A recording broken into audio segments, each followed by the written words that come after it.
Welcome to news watch. ముందుగా headlines చూద్దాం. హైదరాబాద్లో ముగిసిన శీతాకాల విడిది, ఢిల్లీ పయనమైన రాష్ట్రపతి ముర్ము. కోకాపేటకు దారి కష్టమే, ట్రాఫిక్ గుప్పిట్లో నానక్రామ్గూడ. మెట్రో ప్రభుత్వం చేతికి వచ్చిన తర్వాతే ఫేజ్ 2 పై క్లారిటీ. బీఆర్ఎస్ కు తోలు తప్ప కండలేదు, అందుకే కేసీఆర్ బయటకొచ్చారు. జీహెచ్ఎంసీ డివిజన్ల పునర్విభజనపై హైకోర్టు వ్యాఖ్యలు.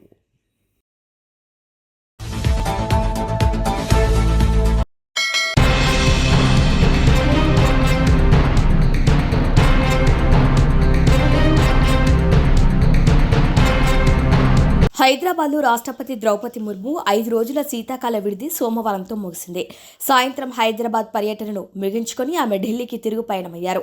హకీంపేట్ ఎయిర్ఫోర్స్ స్టేషన్లో తెలంగాణ గవర్నర్ జిష్ణుదేవ్ వర్మ, ముఖ్యమంత్రి రేవంత్ రెడ్డి, కేంద్ర మంత్రి కిషన్ రెడ్డి తదితరులు ఆమెకు ఘనంగా వీడ్కోలు పలికారు. ఈ కార్యక్రమంలో ప్రభుత్వ ప్రధాన కార్యదర్శి K Ramakrishna Rao, DGP B Shivadhar రెడ్డితో పాటు పలువురు ఉన్నత స్థాయి సివిల్, రక్షణ శాఖ అధికారులు పాల్గొన్నారు. రాష్ట్రపతి ప్రయాణం సందర్భంగా బొల్లారంలోని రాష్ట్రపతి నిలయం నుంచి హకీంపేట్ ఎయిర్ బేస్ వరకు పోలీసులు పటిష్టమైన భద్రత ఏర్పాటు చేసి పలుచోట్ల ట్రాఫిక్ ను మళ్లించారు. శీతాకాల విడిది కోసం డిసెంబర్ 17న హైదరాబాద్ వచ్చిన రాష్ట్రపతి బొల్లారంలోని రాష్ట్రపతి నిలయంలో బస చేశారు. ఈ పర్యటనలో భాగంగా ఆమె పలు కీలక కార్యక్రమాల్లో పాల్గొన్నారు. డిసెంబర్ 19న రామోజీ ఫిల్మ్ సిటీలో పబ్లిక్ సర్వీస్ కమిషన్ చైర్పర్సన్ల జాతీయ సదస్సును ప్రారంభించారు. 20న బ్రహ్మకుమారిల శాంతి సరోవర్ 21వ వార్షికోత్సవ సభలో ప్రసంగించారు. 21న రాష్ట్రపతి నిలయంలో ఎట్ హోమ్ విందును ఏర్పాటు చేశారు. ప్రతి ఏటా రాష్ట్రపతి శీతాకాల విడిది కోసం హైదరాబాద్ రావడం ఒక ఆనవాయితీ. ఈ సమయంలో రాష్ట్రపతి నిలయం నుంచి అధికారిక కార్యకలాపాలు నిర్వహిస్తారు. 1860లో నిర్మించిన ఈ భవనం 1948లో హైదరాబాద్ భారత్లో విలీనమైన తర్వాత రాష్ట్రపతి విడిది కేంద్రంగా మారింది.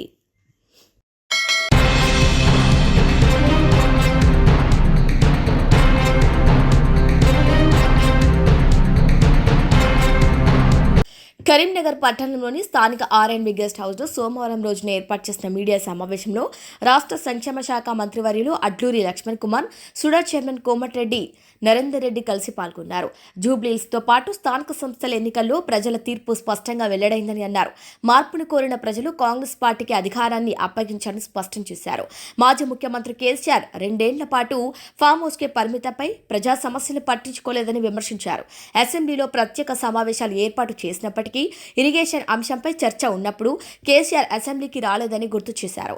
అదేవిధంగా ఎస్సీ వర్గీకరణ, బీసీ బిల్లులపై చర్చ జరిగినా ఆయన హాజరు కాలేదన్నారు. ప్రజలు అవహేళనగా మాట్లాడిన బీఆర్ఎస్ నేతలు ఇప్పుడు పార్టీ ఉనికి ప్రమాదంలో పడిందని భావించి బయటకొచ్చి మాట్లాడుతున్నారని అన్నారు. గత పాలనలో రాష్ట్ర బడ్జెట్ను విచ్చలవిడిగా దుర్వినియోగం చేశారని, కేటీఆర్కు అహంకారం ఎక్కువగా ఉందని, హరీష్ రావు బాధ్యత లేని వ్యాఖ్యలు చేస్తున్నారని మంత్రి అడ్లూరి లక్ష్మణ్ కుమార్ అన్నారు.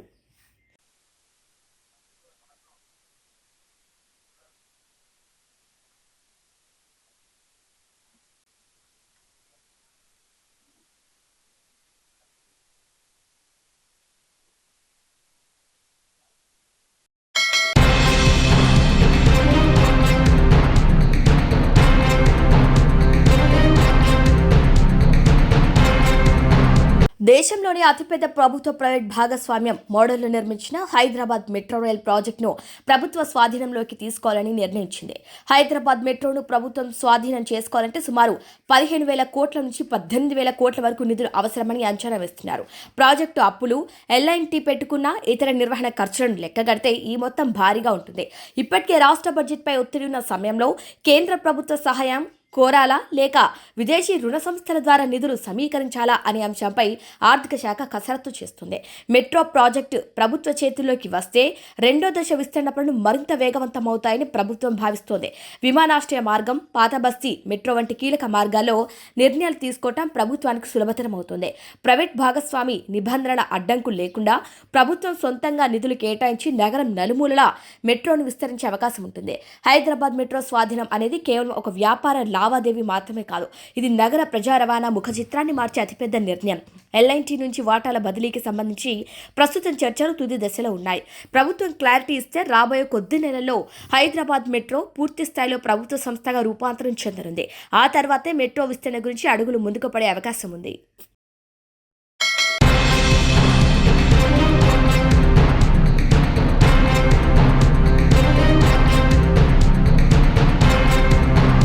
జీహెచ్ఎంసీ వార్డుల పునర్వ్యవస్థీకరణకు వ్యతిరేకంగా దాఖలైన పిటిషన్ను తెలంగాణ హైకోర్టు కొట్టివేసింది.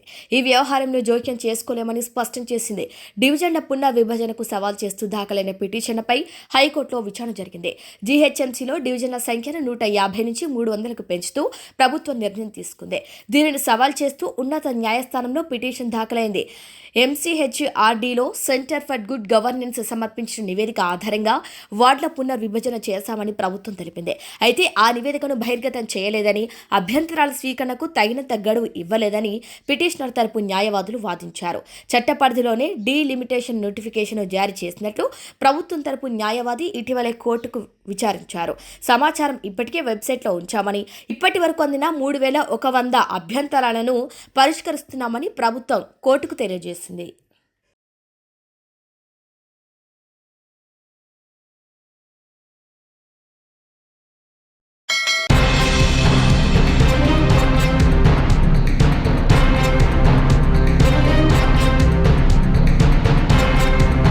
ప్రకాశం జిల్లా సంతనూతలపాడు నియోజకవర్గ పరిధిలో ఉన్న మేకల సోమయ్య, వారి పట్టిపాలెం, గోవిందరాజు పట్టుపాలెం, పల్లెపాలెం, తోపుపాలెం ఈ 4 గ్రామాలను కనపర్తి పంచాయతీ నుంచి వేరు చేసి 4 గ్రామాలను కలిపి ఒక నూతన గ్రామ పంచాయతీ ఏర్పాటు చేయాలని గ్రామస్తులు కోరారు.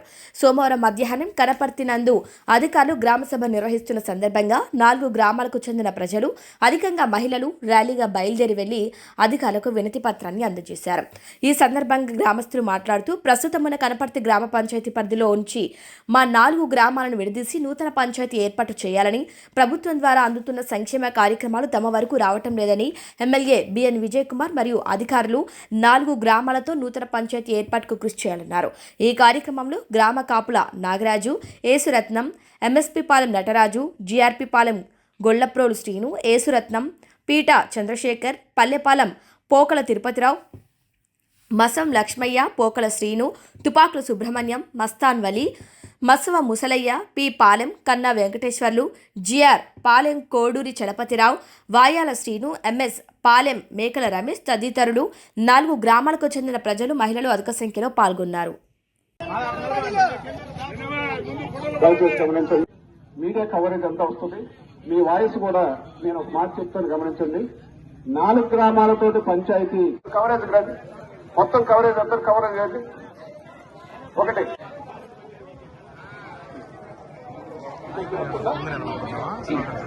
అమ్మా, ఎంఎస్ పట్టుపాలెంలో ప్రజలు కూడా ఇంకా వస్తున్నారు.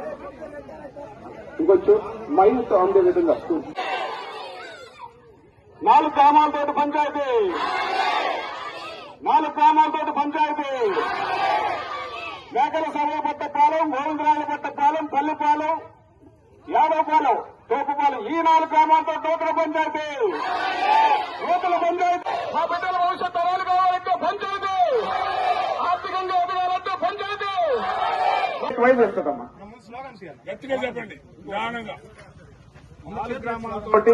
పంచాయతీ కావాలి. ముఖ్యమంత్రి గారు మమ్మల్ని ఆశీర్వదించి మాకు గ్రామాల పంచాయతీ,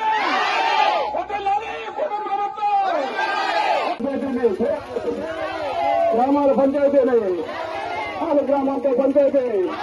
కూటమి ప్రభుత్వం మా ప్రజలను ఆదుకోవాలి.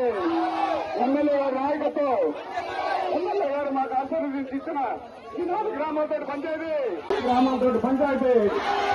కూటమి ప్రభుత్వం 4 గ్రామాలతో పంచాయతీ. ఖచ్చితం లేదనేటువంటి దాన్ని కూడా వాళ్ళు నిర్ధారణ చేసేటువంటి అవకాశం పైసా అధికారులకు ఉంటుంది. మనం ఏం చేయాలంటే ఇచ్చినటువంటి అర్జీ పైనుంచి వచ్చిన ఉత్తర్వుల మేరకు మనం ఇక్కడికి వచ్చి ప్రజల యొక్క ఆలోచనల్ని, అభిప్రాయాలను, సూచనల్ని, సలహాలని అన్ని కూడా ఇక్కడ తీసుకోవడం అనేటువంటి జరగాలి. మీ అందరికీ సంబంధం. నా పేరు సుబ్రహ్మణ్యం, ఇంటి పేరు తుపాకుల. నేను కనపర్తి గ్రామ పంచాయతీ నుండి తోపుపాలెం చెందిన వ్యక్తిని. 4 గ్రామాల ప్రజలు అనగా మేకల సోమయ్య పట్టపాలెం, గోవిందరాజు పట్టపాలెం, పల్లిపాలెం, తోపుపాలెం ఈ 4 గ్రామాలను కలిపి ఒక నూతన పంచాయతీ ఏర్పాటు చేయటం కోసం గత 2017 అప్పుడు తెలుగుదేశం ప్రభుత్వం ఉండగా మేము కలెక్టర్ గారికి అర్జీ ఇచ్చాము. గ్రామ ప్రజలందరూ సహకరించి పంచాయతీ కూడా పూర్తిగా అయ్యే సమయానికి ప్రభుత్వం మారడం వల్ల మేము వెనకబడిన తరగతుల కులాలు చెందిన వాళ్ళని కొంచెం అది పంచాయతీ డైవర్ట్ అయిపోయింది. అప్పటి నుంచి కూడా ఇప్పటి వరకు కూటమి ప్రభుత్వం వచ్చిన తర్వాత మాలో ఆశలు చిగురించి ఈ 4 గ్రామాలతోటి కనపర్తి పంచాయతీ నుంచి విడదీసి ఒక నూతన పంచాయతీ ఏర్పాటు చేయడం కోసం ఇంతమంది మహిళలు విరివిగా ఇచ్చేసి ఉన్నారు.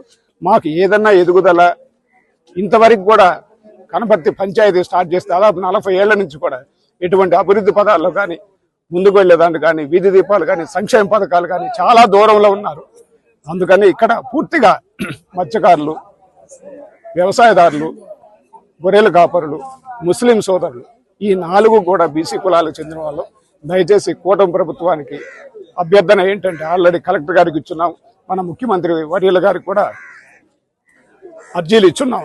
ఈరోజు గ్రామ సభ జరుగుతుంది కాబట్టి ఈ గ్రామ సభ సందర్భంగా 4 గ్రామాలతోటి ఒక నూతన పంచాయతీ చేయాలని గ్రామ సభ తీర్మానం ఏర్పాటు చేసి కూటమి ప్రభుత్వం ఒక పంచాయతీని ఏర్పాటు చేసినట్టే ఇంతమంది భవిష్యత్ కారకులు ప్రదాతలు మీరవుతారు.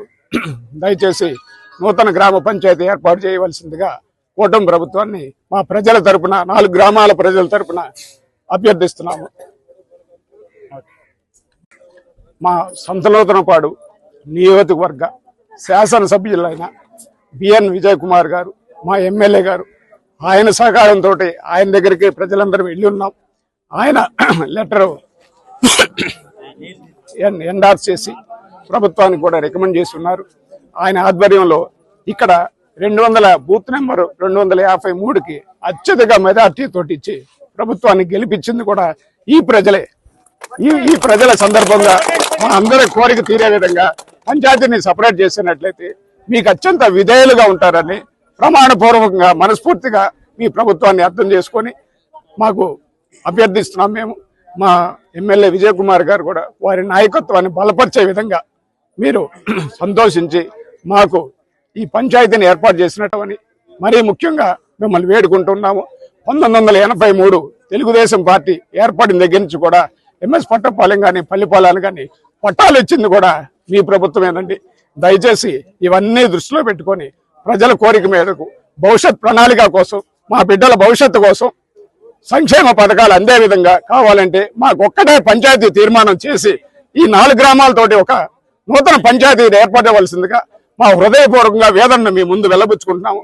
ఇందుకు వచ్చిన మీడియా మిత్రులకు కూడా మా ధన్యవాదాలు తెలుపుకొచ్చున్నాము. ఇదంతా రాష్ట్ర వ్యాప్తంగా కూడా ఒక న్యూస్ క్రియేట్ చేసి కలెక్టర్ గారికి నివేదిక కూడా పంపించగలదని మిమ్మల్ని హృదయపూర్వకంగా వేడుకుంటున్నాను. మా 4 గ్రామాల ప్రజలతోటి మీ అందరికీ పంచాయతీ ఏర్పాటు చేయవలసిందిగా కోరుకుంటున్నాం సార్. రవీంద్రపాలెం. నా పేరు మంగమ్మ. మా ఊరికి ఏదొచ్చినా మా ఊరి దగ్గర రావట్లేదు. 10 సంవత్సరాలు అవుతుంది మేము వచ్చి. రోడ్డు అయినా రోడ్డు రాలేదు, మాకు సమ్మగాని ఒక బలుపు కూడా వేయలేదు. ఈ ప్రెసిడెంట్ ఏం చేస్తున్నాడో గానీ మాకేం అర్థం కావట్లేదు. దానికోసం మాది 4 ఊరాలకి పంచాయతీ శీలాలా, మా కొరకే రావాలా, మాకు అదే కావాలా. ఎమ్మెల్యే గారికి వెళ్ళాము, సీఎం గారికి వెళ్ళాము, సీఎం గారికి వెళ్ళలేదు అనుకో. ఇదన్నీ చేసాము, మాకు పంచాయతీ శీలాలా. మా పిల్లగాయలు వచ్చేలేకే మాకు అన్ని తీరాల. మీరు గవర్నమెంట్ వాళ్ళ గురించి సమీక్ష అంతా తీరాల. మాకు ఎప్పటి నుంచి అయినా ఒక వస్తువు రాలేదు. అదే మాకు ఖచ్చితంగా మాకు పంచాయతీ శీలాల. అదే 8 సంవత్సరాల నుంచి పోరాడుతున్నాము. మాకు అసలు ఏ సంచికి ఏదైనా రాలేదు. మాకు అన్ని రావాలా. మా ఊరికి ఏది పోకుండా మాకు రావాలా. మాకు పంచాయతీ శీలాల చీలు పోవాలా. మాకు 4 గ్రామాలకి కావాలా. మాకు ఒకరితో మాకు పని వద్దు. ఏ పెసరుంటాయో మాకేమీ చేయలేదు.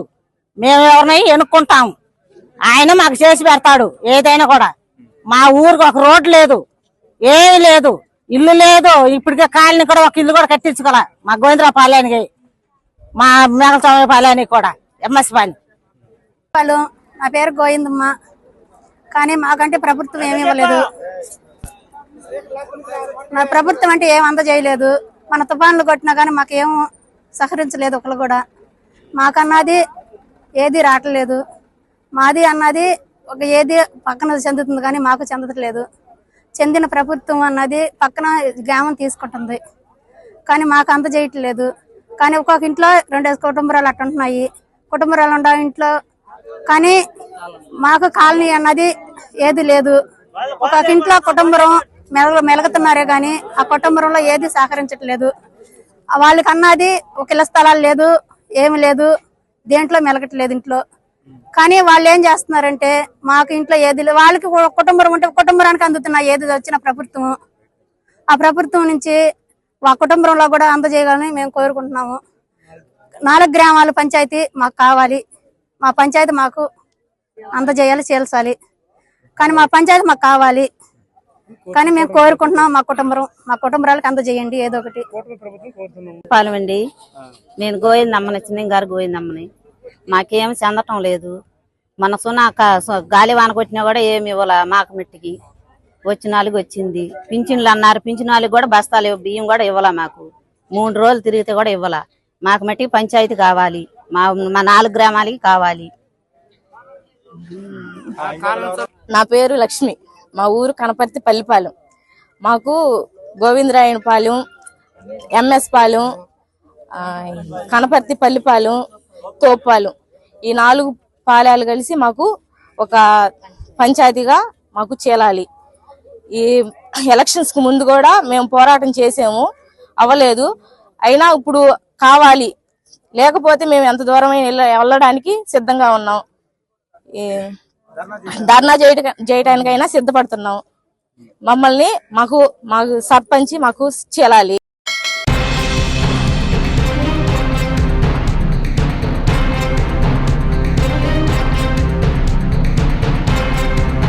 పదేళ్ల పాలనలో రాష్ట్రాన్ని అప్పుల కుప్పగా మార్చి బాధ్యత రాహిత్యంగా వ్యవహరించిన కేసీఆర్ సర్కార్దే దద్దమ్మ ప్రభుత్వమని పర్యాటక, సాంస్కృతిక, ఎక్సైజ్ శాఖ మంత్రి జూపల్లి కృష్ణారావు ఘాటుగా విమర్శించారు.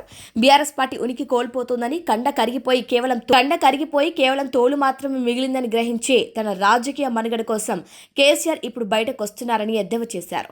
సోమవారం గాంధీ భవన్లో మంత్రులు పొన్నం ప్రభాకర్, వాకిటి శ్రీహరిలతో కలిసి ఆయన మీడియా సమావేశంలో మాట్లాడారు. బీఆర్ఎస్ పతనానికి కేసీఆర్ కుటుంబ రాజకీయాలే ప్రధాన కారణమని జూపల్లి ఆరోపించారు. కొడుకు, అల్లుడు వ్యవహార శైలి వల్లే ప్రజల్లో ఆదరణ తగ్గిందని కేసీఆర్ కు ఆలస్యంగా అర్థమైంది. అందుకే పార్టీని కాపాడుకోవడానికి ఇప్పుడు ప్రజల ముందుకొస్తున్నారు. సర్పంచ్ ఎన్నికల్లో బీజేపీ, బీఆర్ఎస్ కలిసి పనిచేసినా ప్రజలు వారికి 3/1 సీట్లు ఇవ్వలేదు. కాంగ్రెస్ 2 ఏళ్ల పాలనపై ప్రజలు ఇప్పటికే స్పష్టమైన తీర్పునిచ్చారని పేర్కొన్నారు. బలహీనమైన, రోజురోజుకు దిగజారుతున్న పార్టీని కాపాడుకోవడానికి కేసీఆర్ ఫామ్ హౌస్ ను వదిలి బయటకొచ్చారు తప్ప పాలమూరు ప్రాజెక్టులపైన ప్రేమ కాదు, గర్ద గుడ్డు కాదన్నారు. కేవలం బీఆర్ఎస్ పార్టీని కాపాడుకోవడానికి కేసీఆర్, కాంగ్రెస్ ప్రభుత్వంపై విమర్శలు చేస్తున్నారన్నారు. ఉమ్మడి పాలమూరు ప్రాజెక్టులను గత కేసీఆర్ సర్కార్ నిర్లక్ష్యం చేసింది. కాలువలు పూర్తి కాకుండానే పాలమూరు, రంగారెడ్డి ఎత్తిపోతల పథకాన్ని జాతికి అంకితం చేశారు. కానీ 1 ఎకరానికి కూడా నీళ్లు ఇవ్వలేదు. 10 ఏళ్లలో ప్రాజెక్టును పూర్తి చేయలేని దద్దమ్మ ప్రభుత్వం మీది అని మండిపడ్డారు.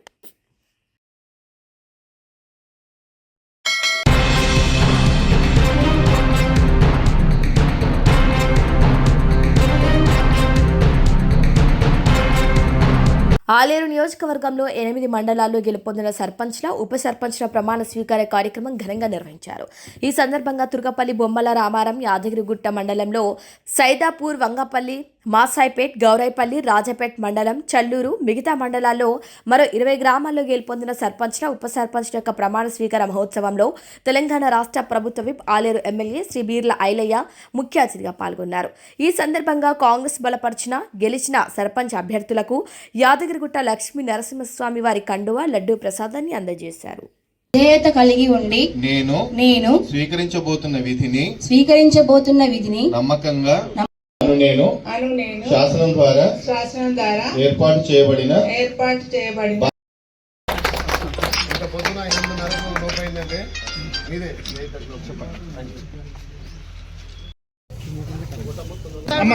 అమ్మ నువ్వు ఇటు చూడతా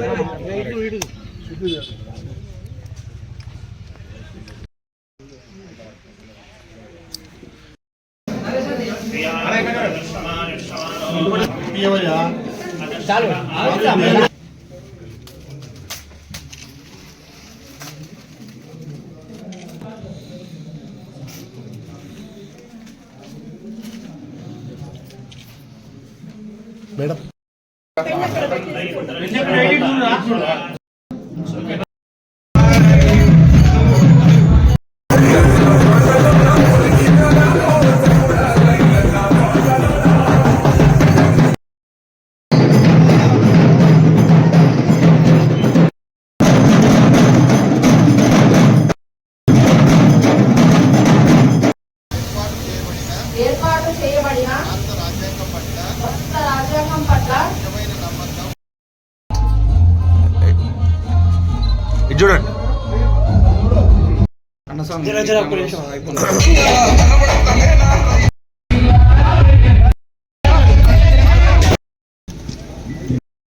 నేను కళ్యాణ్ జహాంగీర్ అని నేను శాసనం ద్వారా ఏర్పాటు చేయబడిన భారత రాజ్యాంగం పట్ల నిజమైన నమ్మకము మరియు విధేయత కలిగి ఉండి నేను స్వీకరించబోతున్న విధిని నమ్మకంగా నిర్వహించదనని భగవంతుని పేర సత్యనిష్టతో ప్రమాణం చేయుచున్నాను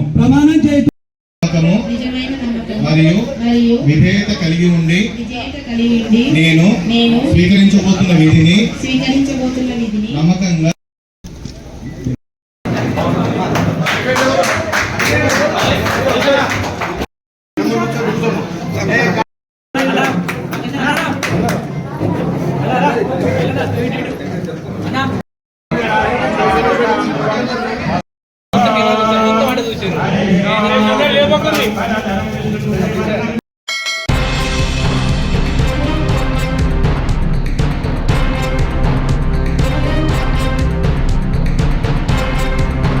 బులెటిన్ ముగించే ముందు హెడ్లైన్స్ మరొకసారి.